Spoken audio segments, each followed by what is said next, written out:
नमस्कार. मी डॉक्टर लक्ष्मीकांत भानुदास वाघमारे. हृदयविकार व रक्तवाहिन्या संबंधी रोग, मधुमेह प्रकार 2 यासारख्या असंसर्गजन्य रोगांच्या उपचारामध्ये विशिष्ट योग आणि निसर्गोपचारांचा उपाय हा अभ्यास करतोय. ग्रामीण आरोग्य, गांधीवादी तत्वज्ञान मध्ये फेलोशिप 11वी तुकडी आहे माझी. राष्ट्रीय निसर्गोपचार संस्थान, आपण ज्याला NIN म्हणतो, आयुष मंत्रालय, भारत सरकार, पुणे यांच्या वतीनं या ठिकाणी मी गांधी तत्वज्ञानामध्ये फेलोशिप करतोय. महात्मा गांधींच्या विचाराचा सकारात्मक परिणाम कशा पद्धतीनं मानसिक विकार, त्याचबरोबर जे काही सध्याच्या वातावरणामध्ये, जगामध्ये, परिसरामध्ये आपण पाहतोय की विविध तणाव माणसाने आपल्या हव्यासापोटी म्हणा किंवा सामुदायिक किंवा पारिवारिक ताणतणावामुळं जो त्यांच्या मनावर जो परिणाम होतोय विपरीत, आणि त्याचबरोबर हृदयविकारासारखे, मधुमेहासारखे विकार त्यांना होत आहेत. तर ते होऊ नयेत म्हणून या ठिकाणी मी आमच्या परिसरातील तसेच जिल्ह्यामध्ये परिचित असलेले आदरणीय श्री बुरसपट्टे दिगंबर विठ्ठलराव सर, माजी प्राचार्य तथा गांधी तत्वज्ञानाचे प्रचारक प्रसारक या ठिकाणी मुलाखतीसाठी उपस्थित झालेले आहेत. त्यांचं या ठिकाणी मी हार्दिक स्वागत करतो. नमस्कार सर. नमस्कार सर, आपले या ठिकाणी हार्दिक स्वागत आहे. तर महात्मा गांधीजी यांच्या जे जीवनातील पैलू आहेत, जे आदर्श आहेत, ते श्री आदरणीय बुरसपट्टे सर यांनी अंगीकारलेले आहेत आणि यांनी लहानपणापासून गुरुजींकडे पाहून महात्मा गांधींचे तत्व आत्मसात केलेली आहेत, कळत नकळत. त्यामुळे एक चांगला समाज गुरुजींच्या मुळे आमच्या परिसरात घडलेला आहे. गुरुजी आवर्जून विविध ठिकाणी व्याख्याने देण्यासाठी जातात. साने गुरुजींचे, महात्मा गांधींचे विचार परिसरामध्ये, जिल्ह्यामध्ये प्रचार प्रसार करतात. तर मी गुरुजींना रिक्वेस्ट करतो या ठिकाणी की महात्मा गांधीजी, बापूजी यांच्याविषयी थोडक्यात या ठिकाणी त्यांच्या तत्वाविषयी मार्गदर्शन करावं. ठीक आहे. गांधी स्वातंत्र्य लढ्यात आपल्या सर्वांना माहीत आहे आणि गांधीच्या मार्गाने गेलो तर आपले सर्व प्रश्न चुटकीसरकी सुटणार आहेत. ते जगानं ओळखलेलं आहे. पण त्याचबरोबर अलीकडं जो चंगळवाद आहे, त्या चंगळवादामुळे आपल्या समोर निरनिराळे प्रश्न उपस्थित होत आहेत आणि आपलं जीवन हे दुःखमय, कष्टमय होत चाललेलं आहे. पुन्हा एकदा आपण जर गांधी मार्गाचा अवलंब केला, गांधीच्या तत्वज्ञानाप्रमाणे वागायला लागलो, तर आपल्याला जगण्यासाठी सहकार्य होणार आहे. गांधीजी म्हणायचे की या पृथ्वीवर आपल्या सगळ्या गरजा भागवण्याची क्षमता आहे, पण आपला जो हव्यास आहे, त्या हव्यासामुळे मात्र हे अशक्य झालेलं आहे. अलीकडे आपण आपल्या गरजा अनंत पटीने वाढवत चाललेलो आहोत आणि त्याचे दुष्परिणाम सध्या आपल्याला दिसत आहेत. पण आपल्या लक्षात येत नाही की एक दिवस आपणच आपल्या पायावर कुऱ्हाड मारून घेणार आहोत की काय. अशा प्रकारची परिस्थिती निर्माण होण्याची दाट शक्यता निर्माण झालेली आहे. पण आपल्याला हे लक्षात यायला फार दिवस जाणार आहे आणि गांधी तत्वज्ञानाप्रमाणे वागणारे पुष्कळसे माणसं आज जगामध्ये आहेत. जमनालाल बजाज पुरस्कार जे दिले जातात, ते जगाच्या विविध कानाकोपऱ्यामध्ये गांधी तत्वज्ञानाचा प्रसार प्रचार करणारे आणि गांधी तत्वज्ञान जे स्वतः जगत आहेत आणि इतरांना जगण्यासाठी प्रवृत्त करत आहेत अशा माणसाला जमनालाल पुरस्कार देऊन त्यांचा गौरव केला जातो. आणि या गांधी तत्वज्ञानाचा प्रचार करण्यासाठी अनेकांनी स्वतःला वाहून घेतलेला आहे आणि त्यामुळे ते सुखमय जीवन जगत आहेत. जगण्याच्या गरजा, गांधींच्या गरजा अतिशय मर्यादित होत्या. आपल्याला सर्वांना माहीत आहे की गांधी 5 वारी पंचा नेसूनच राहायचे. आता ते 5 वारी पंचा नेसण्याचं कारण काय असेल तर गोपाळकृष्ण गोखले हे गांधीजींचे गुरु होते. गोपाळकृष्ण गोखले यांनी गांधींना संपूर्ण देश पाहून घ्या, तुमच्या लक्षात येईल की या देशाचे प्रश्न सोडवण्यासाठी तुम्हाला काय करावं लागेल, हे लोकांना भेटल्याशिवाय, बोलल्याशिवाय, देशाला बघितल्याशिवाय तुमच्या लक्षात येणार नाही. आणि त्या उद्देशानं गांधी देशभर म्हणजे फिरून या देशाचा, इथल्या माणसांचा त्यांनी अभ्यास केला. कारण गांधी आफ्रिका खंडात होते वकील म्हणून, तिथे गेले होते आणि तिथं असतानाच, म्हणून असं म्हटलं जातं की आफ्रिकेनं दिलेली देणगी म्हणजे महात्मा. इथून गेले तेव्हा ते साधे एक वकील होते, पण नंतर त्यांच्या तिथल्या कर्तृत्वामुळे ते महात्मा म्हणून आफ्रिकेतली माणसं स्वाभिमानानं असं म्हणतात की भारताला दिलेली देणगी आमच्या मार्फत महात्मा गांधी तुम्हाला दिलेले आहेत असं सांगू शकतात ते.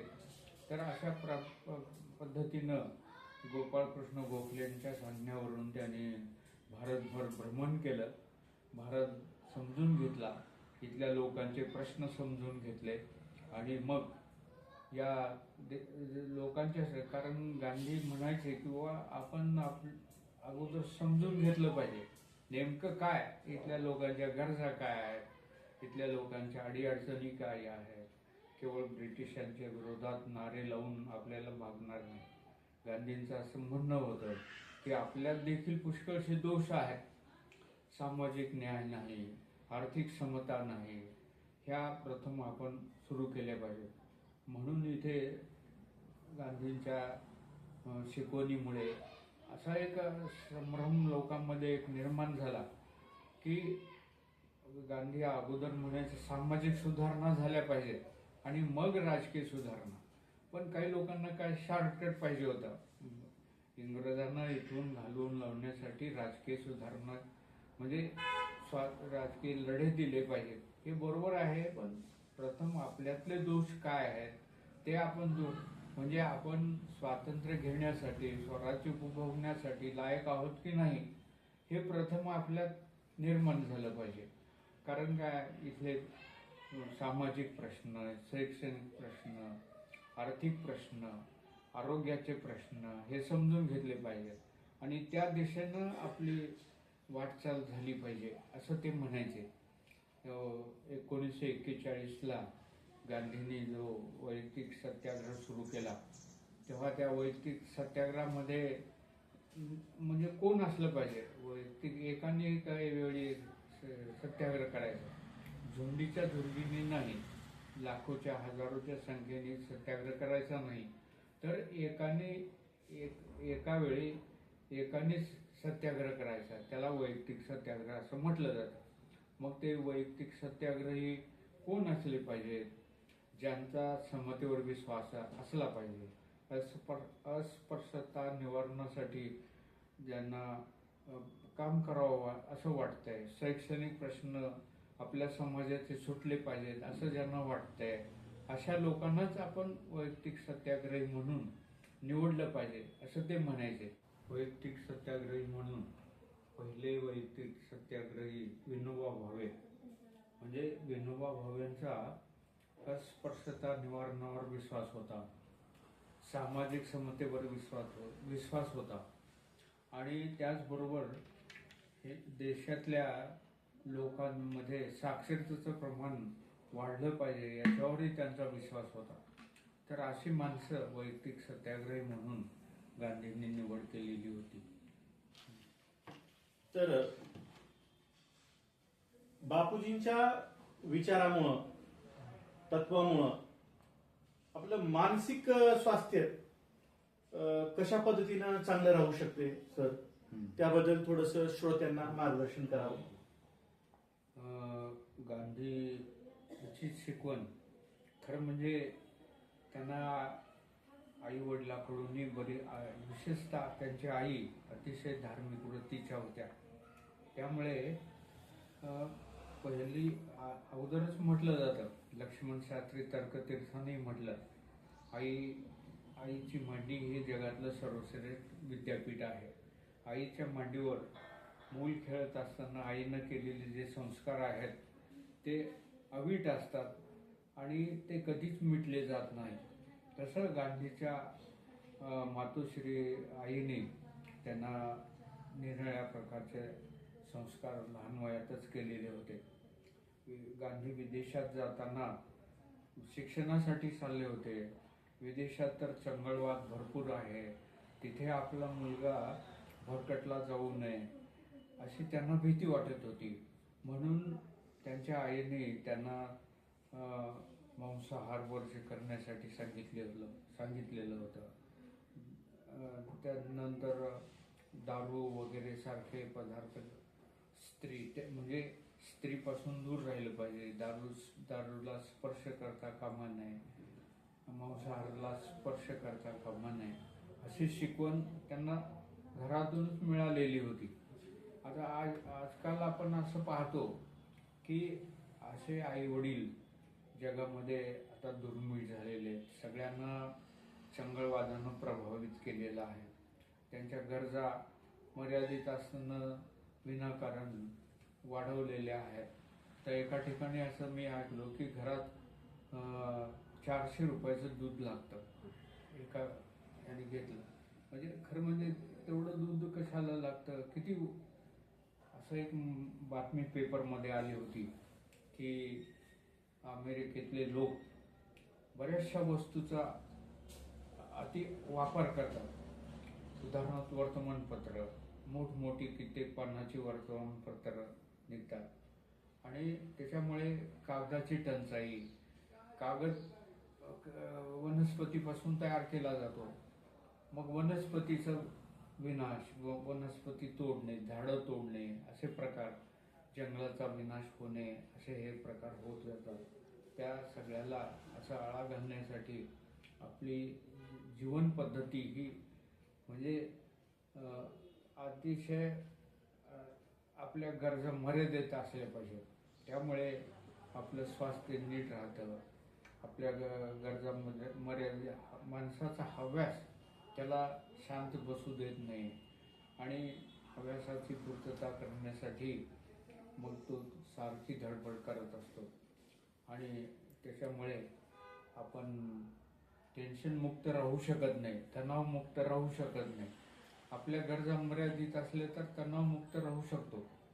आणि त्याच्यामुळे एक रशियन फिलॉसॉफर त्याने एक गोष्ट सांगितली फार चांगल्यापैकी. एकाला तुला जमीन किती पाहिजे म्हणून ईश्वरानं त्याला विचारलं आणि तुला जेवढी हवी आहे तेवढी तू आखून घे असं त्यांनी म्हटलं.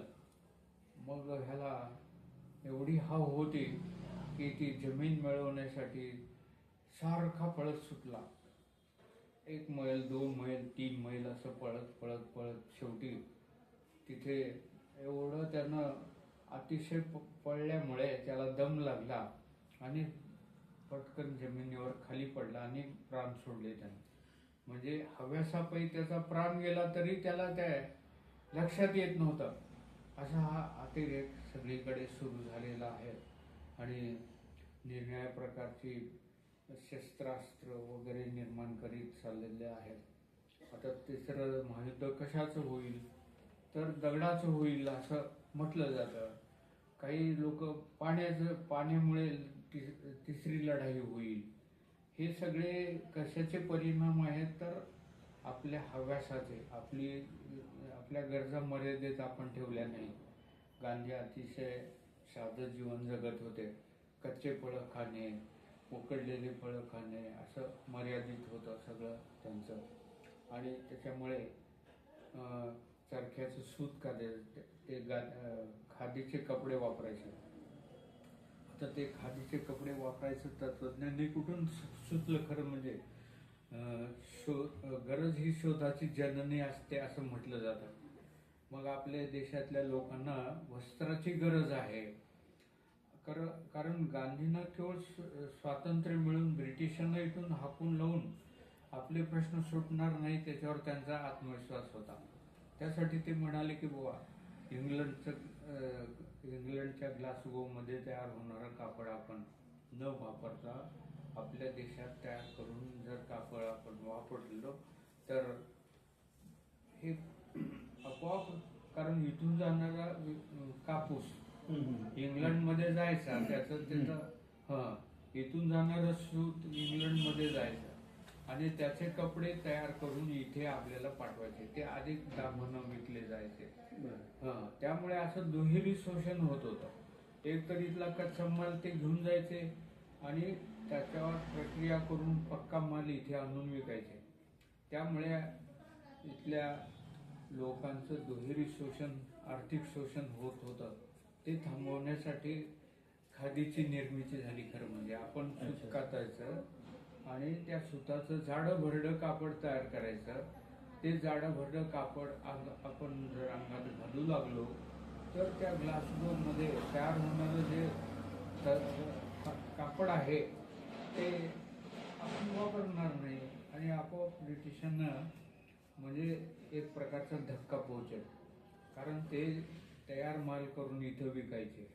तयार माल तयार करण्यासाठी तिथल्या लोकांना काम मिळायचं आणि आपल्या लोकांचं काम हिसकावून घेतलं जात होतं. कारण ढाक्याची आपल्या देशात अतिशय तलम अशा प्रकारचं कापड तयार होत होतं. ते तयार होणारं कापड आता विदेशात चाललं, विदेशात तयार होऊ लागलं. तेव्हा अशा पद्धतीनं गांधीजींनी हे खादीचे कपडे वापरायला सांगितले. आता खादीच्या कपड्याचं एक वैशिष्ट्य आहे, हिवाळ्यामध्ये गरम असतात आणि उन्हाळ्यामध्ये थंड असतात. आणि त्याचबरोबर काय, आता हे कपडे कुजतात लवकर आणि त्याचं खतात रूपांतर होतं. आता हे टेरिलिन, टेरिकॉट हे कपडे अतिशय म्हणजे दीर्घकाळपर्यंत फाटत नाहीत.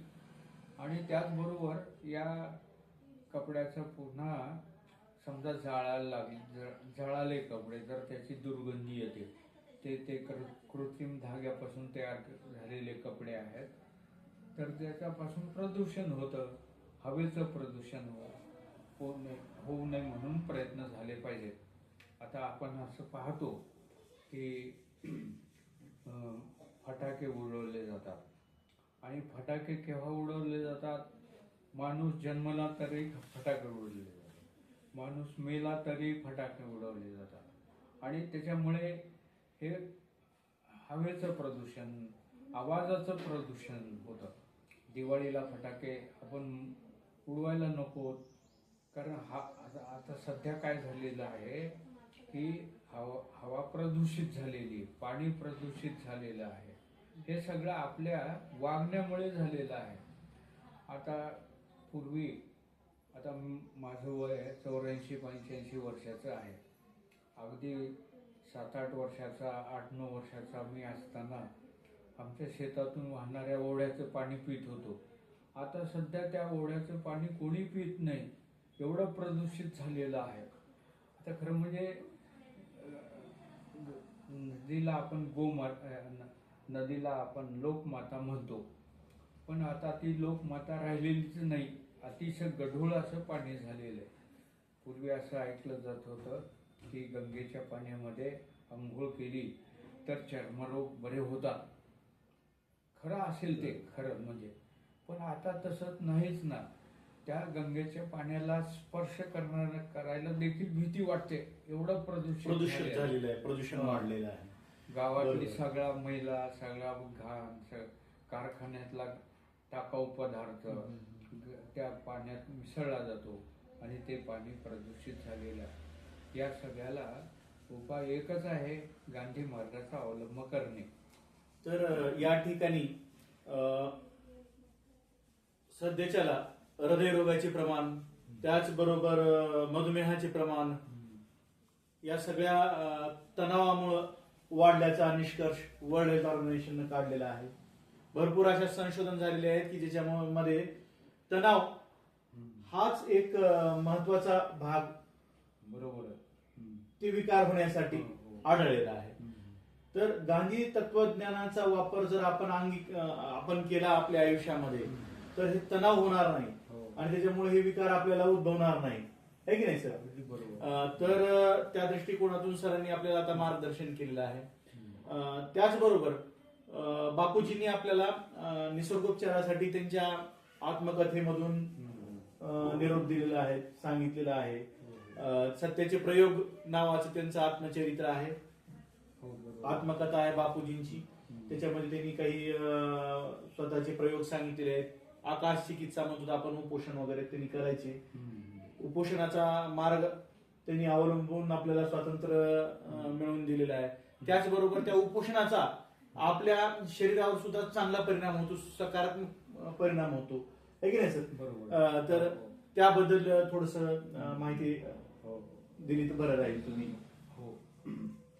म्हणजे आपल्या महाराष्ट्रात विशेषतः वारकरी संप्रदायानं 15 दिवसाला एकादशी करायला म्हणजे लोकांना प्रवृत्त केलेलं आहे. कारण काय आहे की एकादशी म्हणजे आपल्या पोटाला विश्रांती मिळाली पाहिजे. आपण असे खाद्यपदार्थ खाऊन आपलं आहार म्हणजे मर्यादित ठेवत नाही. त्यासाठी त्यांनी सांगितले की एकादशी करा, त्यामुळे पोटाला विश्रांती मिळेल. आणि 15 दिवसात गांधींनी त्याचबरोबर गांधी उपवास करायचे, त्यानंतर मौन धारण करायचे. तर गांधी मौन धारण कशासाठी, दर सोमवारी मौन धारण त्यांचं मौन असायचं. तर ते मौन कशासाठी होतं, तर त्याचा मुख्य हेतू होता खरं म्हणजे त्यांना लोकांचे प्रश्न म्हणजे लोक कधी विश्रांती मिळूच द्यायचे नाहीत, त्यांना प्रश्नाने असं भंडावून सोडायचे. मग त्यांनी असं ठरवलं की बाबा आपल्याला 8 दिवसात एक दिवस शरीराला, वाणीला, मेंदूला थोडं विश्रांती मिळाली पाहिजे, म्हणून त्यांनी मौन धारण सुरू केलं.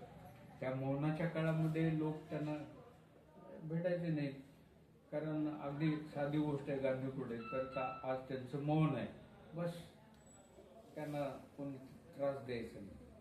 सकाळी ते दात घासते वेळी मग त्याची काडी असायची, लिंबाची किंवा बाबळीची किंवा आणखी कुठल्या वनस्पतीची. खरं म्हणजे त्यांना दात पडले होते, एखाद दुसरा दात होता, पण ते तासन तास ते काडी घेऊन कुठे बापूंना भेटण्यासाठी लोकांची वर्दळ असायची. पण ते म्हणायचे बाबा आपल्याला विश्रांती काही काळ असली पाहिजे, म्हणून ते दात घासत उगी बसलेले असायचे. आणि अशा पद्धतीनं गांधी स्वतःलाही विश्रांती मिळाली पाहिजे, इतरांना विश्रांती मिळण्यासाठी प्रयत्न केले पाहिजेत. म्हणून टेन्शनमुक्त माणूस कसा जगेल त्याचा, कारण आता काही लोक, मी एक दवाखान्यात गेलो होतो सकाळी, तिथे एक पेशंट आला, तो शेवटच्या घटका मोजत होता, पण डॉक्टर मात्र पेशंट बरोबर असलेले जे माणसं होते ते म्हणायचे की बाबा डॉक्टरनी लवकर यावं, तपासावं, बघावं, म्हणजे शेवटच्या घटका मोजतोय. तर ते डॉक्टर म्हणाले अरे बाबा मला तुम्हाला बघण्यासाठी तर जगलं पाहिजे ना, मग मला थोडं खाऊ द्या, पिऊ द्या, माझ्यात त्याचे कारण त्याच्यासाठी ते आवश्यक आहे. म्हणजे वैयक्तिक लक्ष, माणसाला आहार वेळेवर घेतला पाहिजे, विश्रांती वेळेवर घेतली पाहिजे. आता एक आपण सहज म्हणतो सकाळी लवकर उठलं पाहिजे, रात्री लवकर झोपलं पाहिजे, प्रकृती चांगली राहते, आहार चांगला पचन होतो, हे सगळं. आणि हे आता गांधीचा दिवस म्हणजे गांधी, विनोबा ही सगळी माणसं, विनोबाने म्हटलेलं आहे की 9:30-10ला आमची रात्र सुरू होते आणि 2:30-3ला आमचा दिवस सुरू होतो. आणि माणसाने, विनोबा तर असं कटाक्षानं सांगायचे की 6 तास माणसाला झोप असलीच पाहिजे, शरीराला विश्रांती मिळालीच पाहिजे. त्यामुळे आणि झोप कशी लागली पाहिजे की काय म्हणजे मृत्यूचं रिहर्सल. झोप म्हणजे मृत्यूचं रिहर्सल. काय मेलं की काय बेट्याचं एवढं गाढ झोपलंय असं लोकांना वाटलं पाहिजे. तर अशा पद्धतीनं शरीरालाही विश्रांती, मनाला विश्रांती, आणि या सगळ्या गोष्टी मर्यादित राहिल्या तर आपण हे सगळं करतो. आता आपल्या म्हणजे वाचन वगैरे, मेंटल फटीग म्हणतात त्याला. वाचन जास्त झालं की झोप लागते चांगली. काही लोकांना तर केवळ म्हणजे वाचल्यानंतर छान झोप लागते. तर मित्र हो, आपण जर आपल्या सवयी अशा मर्यादित केल्या तर आपलं आरोग्य चांगलं राहतं. पूर्वी साधे सुधे उपचार केले जायचे वनस्पतीपासून.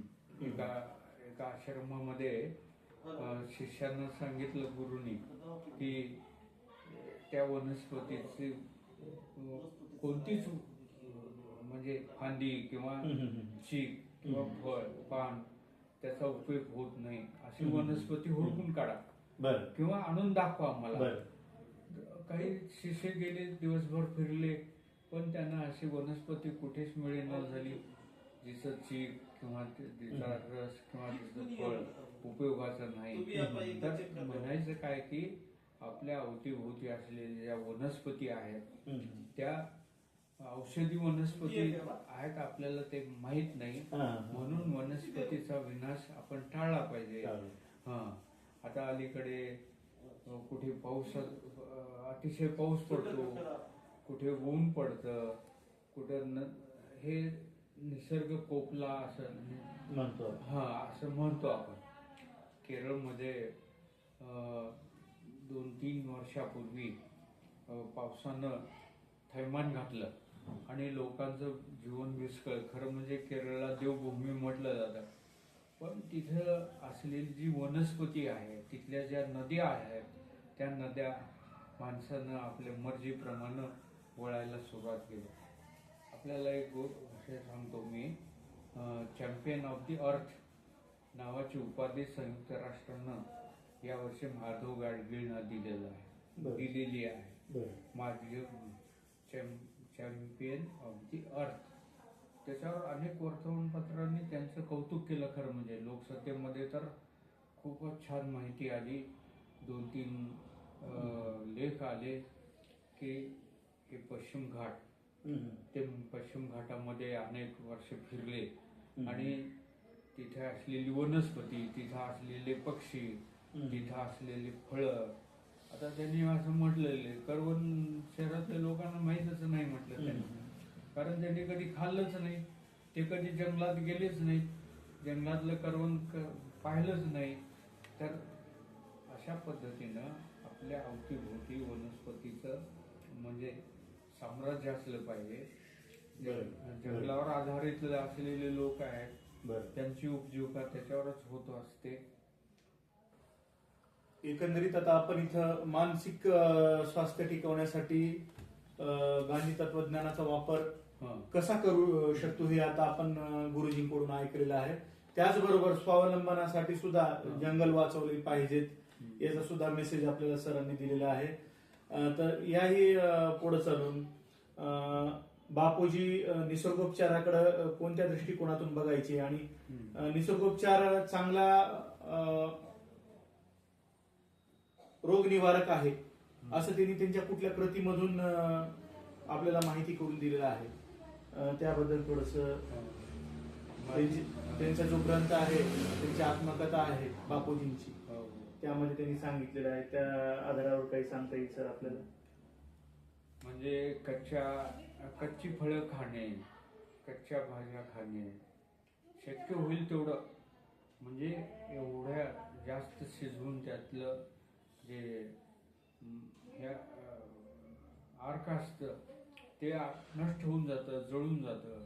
काही लोकांना, आता साधी गोष्ट आहे आपली मिरची, ते काळी मिरची केली पाहिजे, जाळून टाकली पाहिजे, आणि म्हणजे जळून काळी होईपर्यंत तिला गरम केलं पाहिजे असं म्हणतात. त्याच्यामुळे मग ते आवश्यक आपल्याला मिळणारच नाही, काही पोषक जीवनसत्व काही सगळे मिळणारच नाहीत आपल्याला. आणि त्याचबरोबर थोडंफार कच्चं असेल तर त्याच्यामधून आपल्याला कब्ज वगैरे आजारही होणार नाही, है की नाही सर? वेगवेगळा भाजीपाला आपण खाल्ला कमी प्रमाणामध्ये शिजून, तर त्याच्यामुळं आपल्याला बद्धकोष्ठता सध्या सगळ्यात मोठा प्रॉब्लेम आहे. मॅक्झिमम लोकांना कॉन्स्टिपेशनचा प्रॉब्लेम होतोय, तर तो होणार नाही आपल्याला. तर बापूजींनी आपल्याला फळं भाजीपाला खायचा संदेश त्यांच्या आत्मकथेमधून दिलेला आहे. त्यांना खूप बाहेर असते वेळेस त्यांना कब्जचा खूप त्रास होता, तर त्यांनी सांगितलं आहे त्याच्यामध्ये की त्यांनी त्याच्यापासून कशा पद्धतीने मुक्ती मिळवली आहे. त्याच बरोबर बापूजींनी माती चिकित्सा स्वतः परुचुरी गुरुजींना त्यांनी ट्रीटमेंट केलेलं आहे.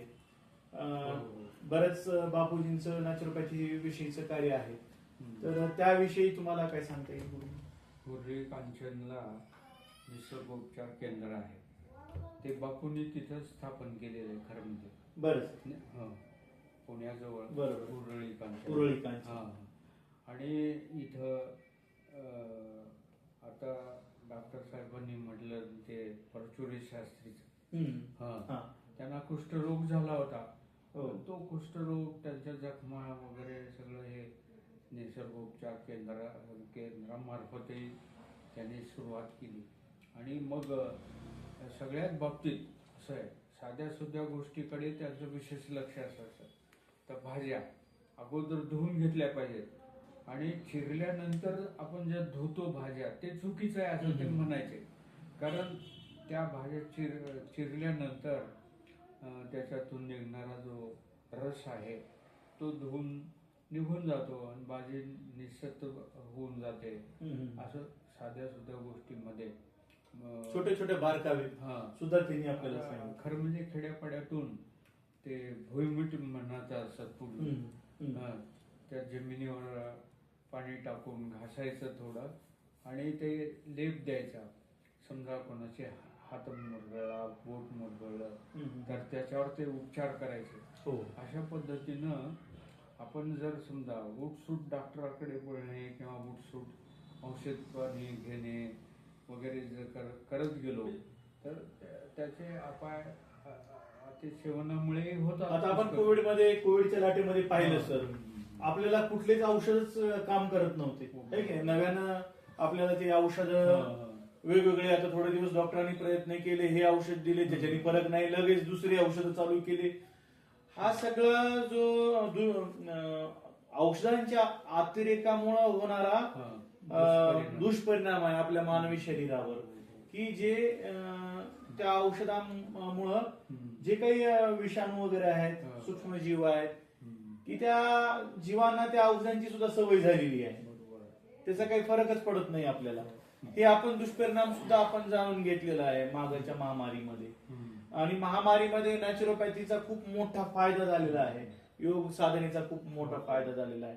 योग साधनेनं कशा पद्धतीनं आपण निरोगी राहू शकतो.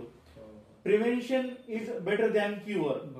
अर्थात एखादा विकार होच नाही म्हणून आपण सावधगिरी बाळगणं खूप महत्वाचं आहे. आणि बापूजींनी आपल्याला त्यांच्या आयुष्यामध्ये तेच मेसेज दिलेला आहे. तुमचं मानसिक सामाजिक स्वास्थ्य टिकून राहण्यासाठी, आहे की नाही सर? त्याचबरोबर सत्य अहिंसा या त्यांच्या तत्वाबद्दल बापूजींनी आपल्याला काय मेसेज दिलेला आहे ते आपण गुरुजींकडून ऐकून घेऊ. सत्य हाच ईश्वर आहे असं गांधी म्हणायचे. म्हणजे सत्यावर त्यांची खूप निष्ठा होती, विश्वास होता.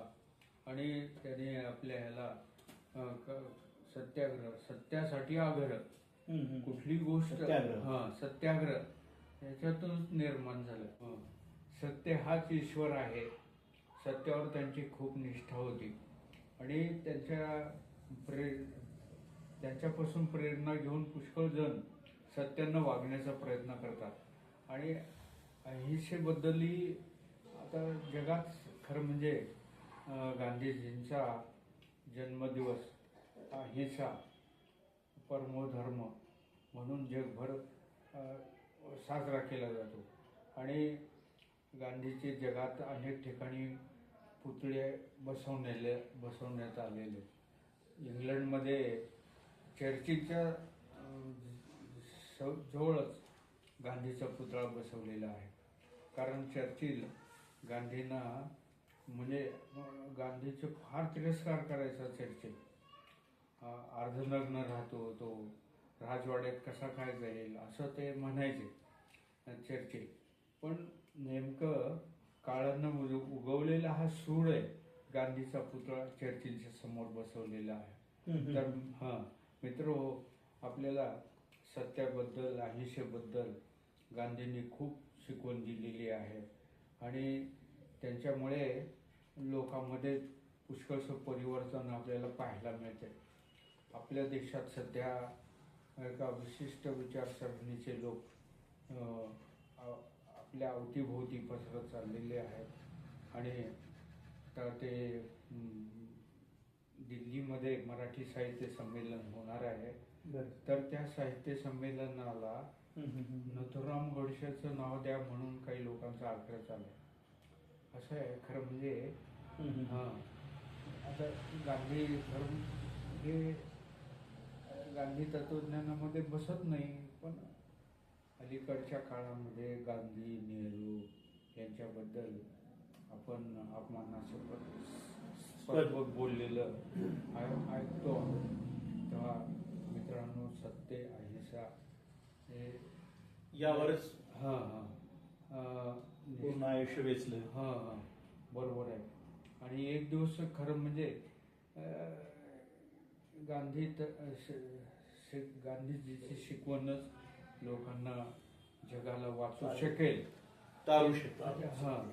तर अशा पद्धतीचं गांधी तत्वज्ञान आहे. एवढं बोलून मी माझे 2 शब्द संपवतो. धन्यवाद. या ठिकाणी महात्मा गांधींची जी तत्व आहेत त्याबद्दल गुरुजींनी सखोल असं मार्गदर्शन केलेलं आहे. तर त्यांची मी मनस्वी या ठिकाणी आभार मानतो. त्याचबरोबर राजकुमारजी बलदवा, शिरूर ताजबंद नगरीचे प्रतिष्ठित व्यक्तिमत्व, जे या सगळ्या तत्वांचा अंगीकार त्यांनी केलेला आहे आणि त्याचबरोबर त्याचा प्रचार प्रसार ती आवर्जून आपल्या वर्तणुकीमधून समाजाला देत असतात. तर त्यांचे या ठिकाणी मी मनस्वी आभार मानतो. धन्यवाद.